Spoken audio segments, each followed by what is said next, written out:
is Okay, you're getting close. Opera House. Yes, Opera the House. Opera House is absolutely the right answer.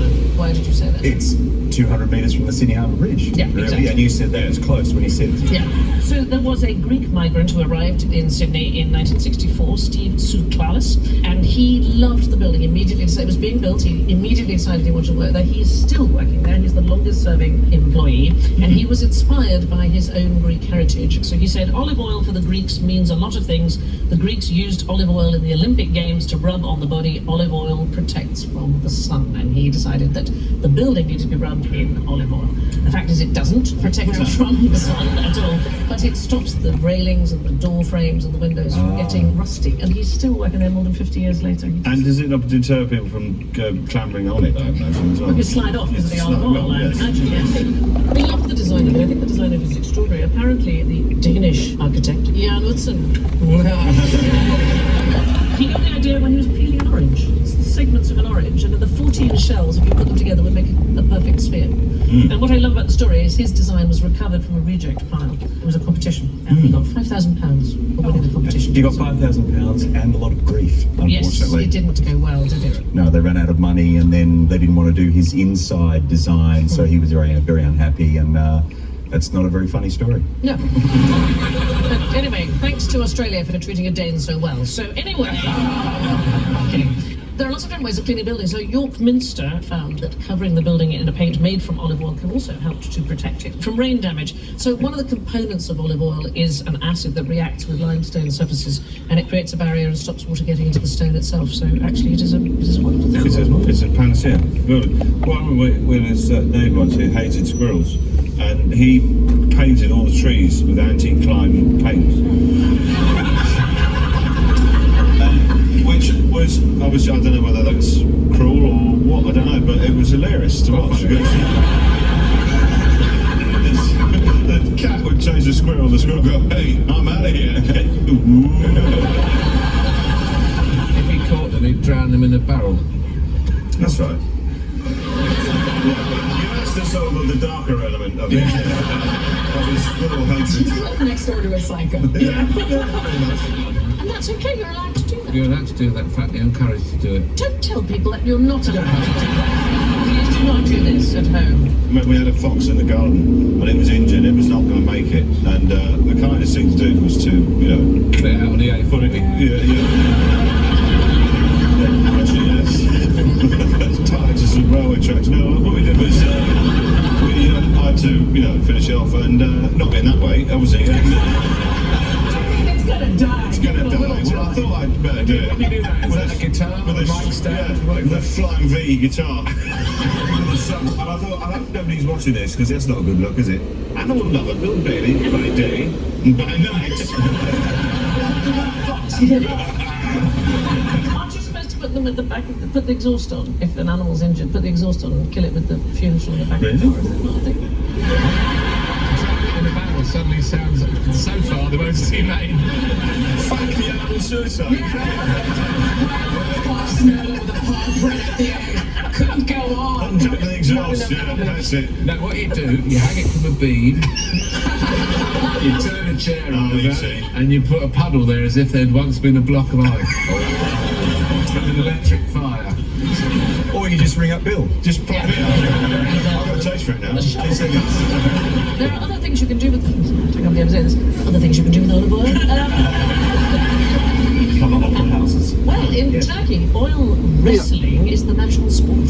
They have an annual World Series. It's called the Kukbinar 40 Springs. It's the oldest continuing sporting event in the world. There are 13 weight categories, from best beginner all the way up to chief wrestler, and taking in big, medium, small, medium, big, and small and sweet. So, you are allowed to put your hand down your opponent's trousers, but it is explicitly against the rules to grab your opponent's testicles or invade his rectum. It's gonna be the one right there. You can, if you want, you can put a squirrel down there. That's Yeah, that squirrel will be committing suicide thereafter. This looks like an instructional video for pickpockets, like do's and don'ts. Do aim for the pocket. The one on the right really looks compliant.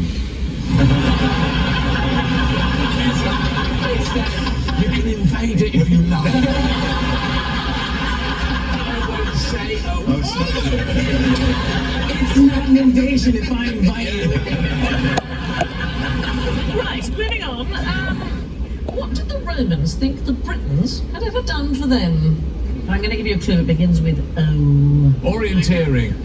They just went in straight lines, Yeah. whereas we could go from point to point Yeah. over all terrain. Via a youth hostel. Yeah. Yes. Got anything to eat? Octopus. Orally.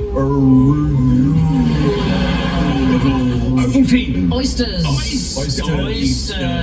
When they came to Britain, they fell in love with our oysters. The 1st century BC Roman historian Sallust, he said, "Poor Britons, there is some good in them after all. They have produced an oyster." So, black oysters, I love oysters. Yes. Yeah, they're I fantastic. think they are just delicious. Do you know what is nice? Fish paste. Isn't it though? Fish paste on toast. Oh, it is, Can you yeah. still get that? Yeah. Yeah, you can get that. And the Salisbury Cathedral's covered in it. It stops the pigeons from landing. Could be true. I don't know. It sounds plausible. They used to transport the oysters from here all the way over the Alps in carts filled with snow and ice. The wealthier Romans used to have saltwater tanks in their gardens so they could keep them fresh for parties and that sort of things. Wait, we went over the Alps rather than in a boat since they'd already gotten something from the sea. I think actually some did go by sea from the Kent coast, from the Culver and places like that, but certainly a lot went up and over the Alps. You can find oyster shells from that part of the Kent coast in Rome and some of the archaeological sites. Yeah, that is quite strange. But oysters aside, I have to say the Romans viewed the British as uncultured and backwards. They mocked their abundance of tattoos and lack of clothing.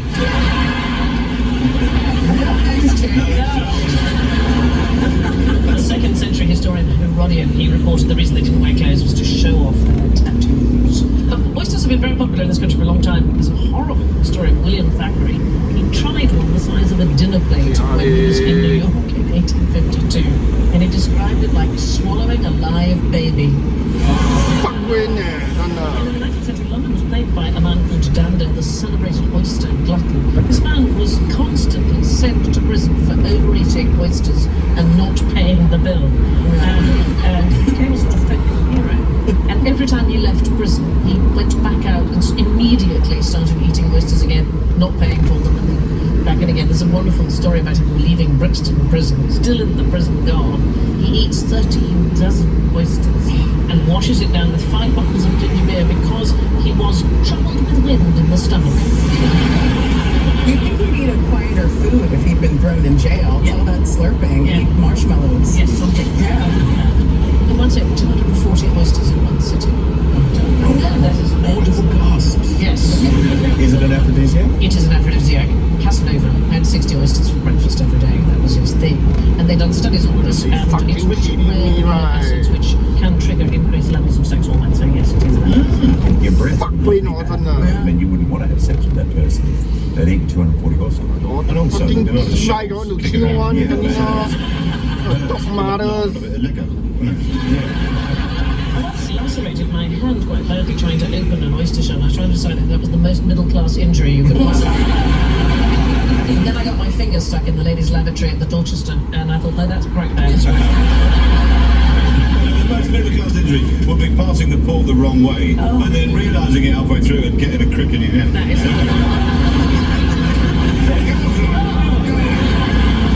So anyway, on the screen we have some anagrams of country names. I want you to see how many you can work out.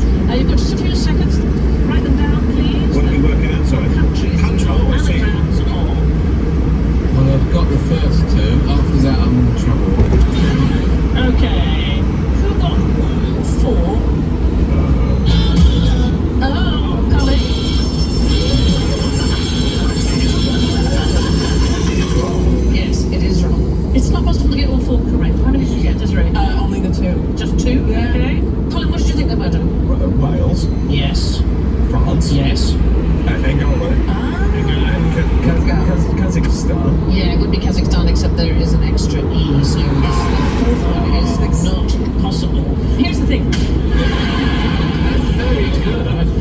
Thank you very I much, mean, Alan. obviously there's no E in Kazakhstan, but to get anywhere near is very impressive. Thank you very I much. didn't even get Angola. I was so distracted by my own.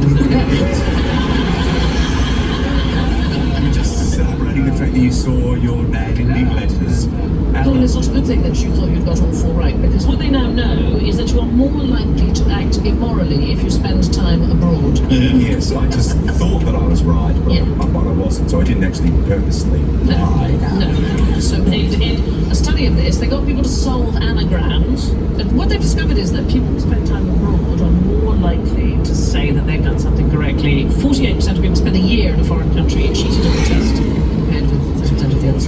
The idea is that your moral compass loses some of its precision. Further from your home country. Yeah. So a fifth of people admitted to stealing while they were in a foreign country. So what you're saying is that you go abroad, you live abroad, and you sort of kind of almost have a bit of license to reinvent yourself a little bit and become a different person Just be a who bit would do normal. things that you would not normally do. Yeah, so 20% of people admitted to urinating in public when abroad, but wouldn't dream of doing it. Although the first time I came over to Europe, everyone was pissing everywhere on the streets. It's like, this is the way of the Europeans. Everyone. Whereabouts in Britain were you? So lots of people do that. 5% of people who did this survey, drinking too much has led to a naked escapade in public, but only when abroad. I've never had a naked escapade abroad. I don't want to be you. No. Well, all right. Well, romance. The thing I don't understand, that Expedia, one of the travel companies, they did a survey in 2002, and the British were voted the worst tourists in the world.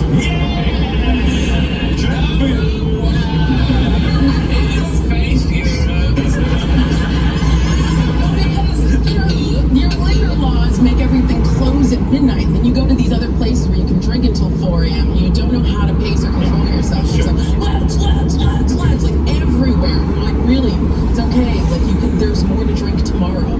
Stop for now. It's a completely different attitude to the whole thing. I was once taken to the central hospital in Copenhagen, the A&E department, on a Saturday night, and it was completely empty. They self-medicate, they don't they? They stitch one another up with string.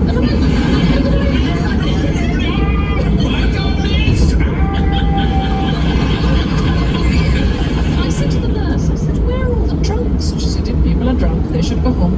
Yeah. We did a festival in southern Sweden, Lund, and it was Friday night. And you'd think Friday night in any town in Britain, all the pubs are open. It's it's on the Day of the Dead. I've been in very, very European capitals where the only people that are still up are the British tourists. Okay, but in a here- fountain going. Here's the strange thing. They did the same survey 7 years later, and Britain had jumped to second best tourists. So they've gone from being the worst to being second, and I can't work out why. It's But they're simply trying to get back to number one, though. Yeah. Do you think that's what it was? Guess who's the best tourist in the world? No, I think it's not. Yeah, no.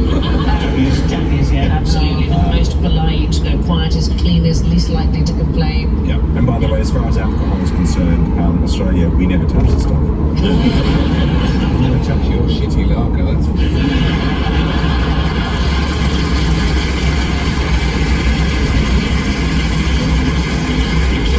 We don't touch it either. That's why we sent it all over here. My favourite story about people getting drunk abroad happened in 2012. There were two Welsh holidaymakers, and they drank 1.5 litres of vodka. Right, so this is like 2 wine bottles, basically, of vodka. They were in Queensland, and they woke up to find they were sharing their apartment with a fairy penguin called Dirk. They had obtained by breaking into SeaWorld, and the night before, so they're the smallest species of penguin, they're just 13 inches high. They had apparently also swum with the dolphins and let off a fire extinguisher in the shark pool. They then tried to care for the penguin by giving it a shower. I feel like this is a plot to a Hollywood film. Right? They've had the best vacation they'll never remember. Yes, you're absolutely right. And then they tried to put it in a canal because they didn't know what to do with it. What a night. They had tried, yeah, seriously. Top night out. Yeah. Put out a shark that's on fire. But can you imagine waking up drunk and there's a penguin right there? How did they find out it was called Dirk? I think SeaWorld. So where the hell is Dirk? Sterling's always out with the Welsh lads. arriving here. Oh. Okay, so kind of help. Some of my finest work, I think you'll find. Overdoing it, overacting. Yes, there is that. But where might I, where would you think might I be? Somewhere in the prairie, the plains. Ohio. Look, watch this. This is very good. Just keep going. It's beginning with O, somewhere in the United States. Austin, Iowa. No, Austin doesn't begin with an O. Oh, yeah.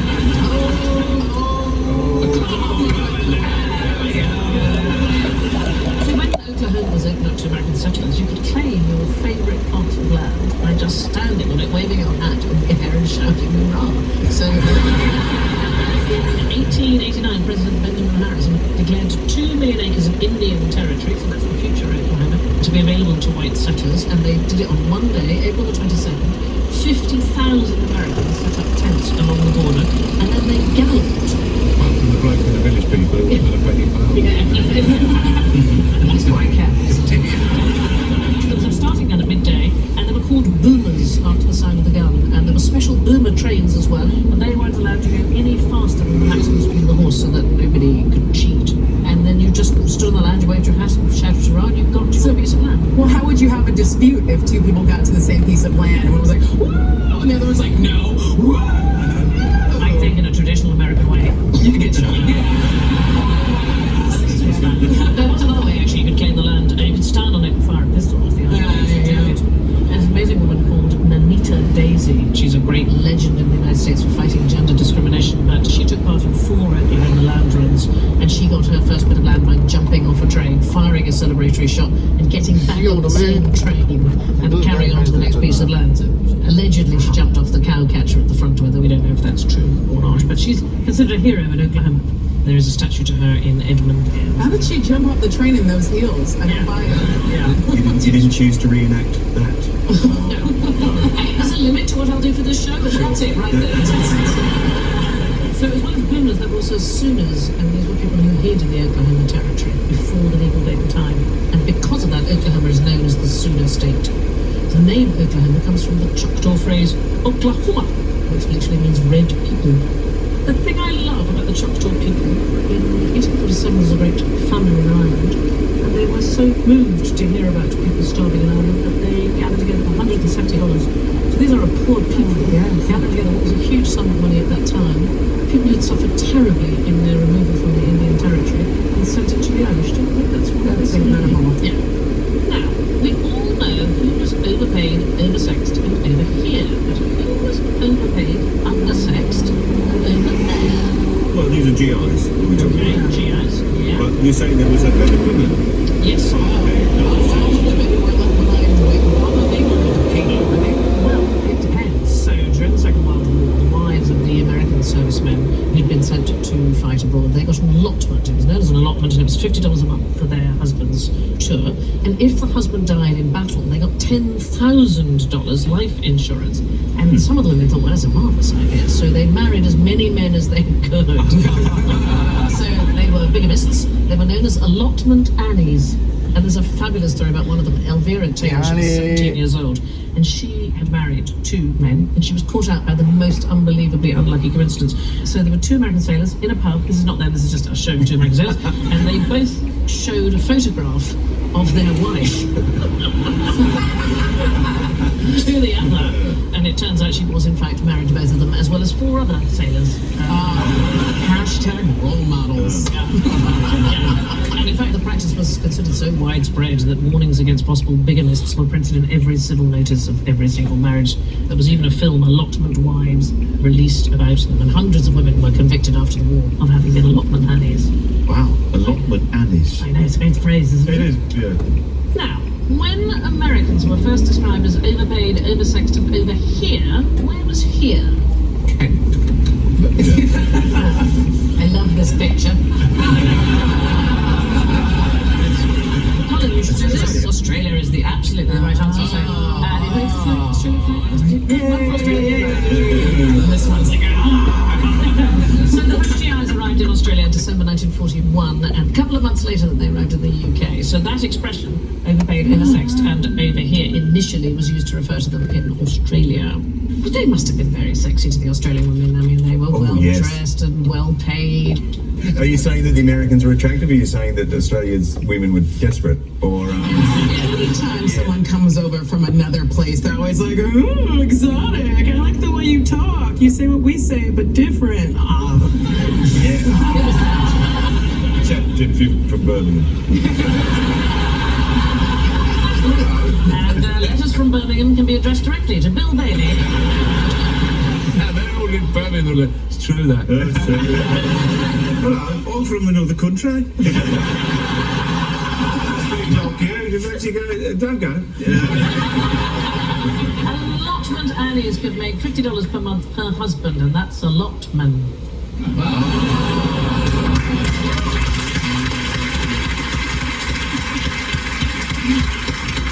Okay, who am I talking about? A great beauty, pouty lips, long legs, good posture, firm ears, and spits in your face when you annoy them.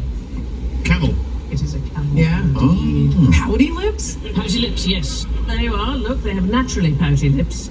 Every year, the government of which country is the only one in the world begins with O? Oman runs a camel beauty contest. So I've got the guidelines for a beautiful camel. Well-proportioned body and face. Essential. Essential.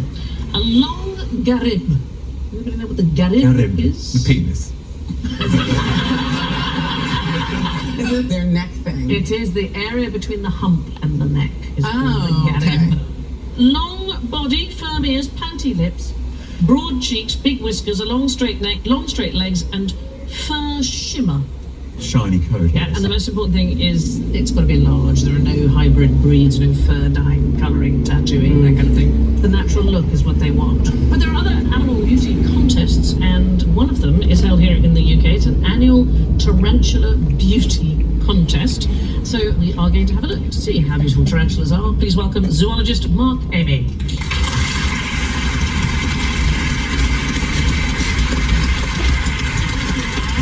Here's the thing, is that we don't in any way want to upset the tarantulas, obviously. Don't open the lid. So, Don't open the lid. Don't open the lid. only one person is going to handle. This is Rosie, the tarantula. Don't. And Bill's volunteered. Have Bill? Yes, I have. Oh, it's oh, What is this one? That's a Mexican red-kneed tarantula. Right, and And this that- one is a Chilean rose. And she is called Rosie, isn't she? Yeah. Oh, okay. How dangerous are they? I mean, some people are afraid of them. The venom is very mild. Right. So it's equivalent to a...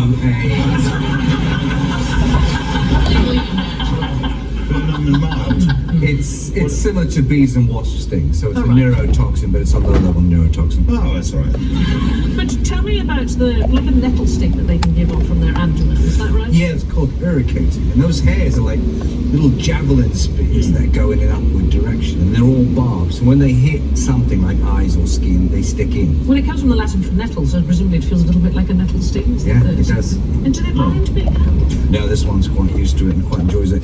Have you known Rosie from the...